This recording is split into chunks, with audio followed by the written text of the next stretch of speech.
My mother never hugged me. Used to drive me nuts. I even went back east a couple of weeks before she died, determined that I was going to get her to hug me come hell or high water. I sat there the first night waiting for her, trying to will her into it, to drown her in white light and God's love. But she just sat there with that wretched face of hers, bent over a china cup, dunking biscuits into red rose tea while she second-guessed the answers on Jeopardy. After about 3 nights of this, I'd finally had enough. I stood up and I went over, and I hugged her so hard, she almost had an infarction. The teacup flew out of her hand and spilled all over the TV guide, and she roars out, "What the hell are you doing, doctor?" I said, "I'm going to give you a hug."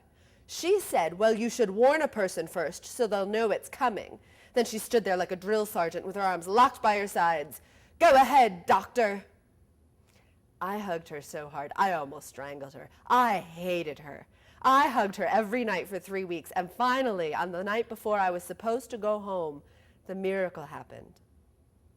I stood up to give her a hug, and she had her arms up first. I realized something. She didn't know how to hug me until I showed her how. She died the next day. It was the first time I let her off the hook.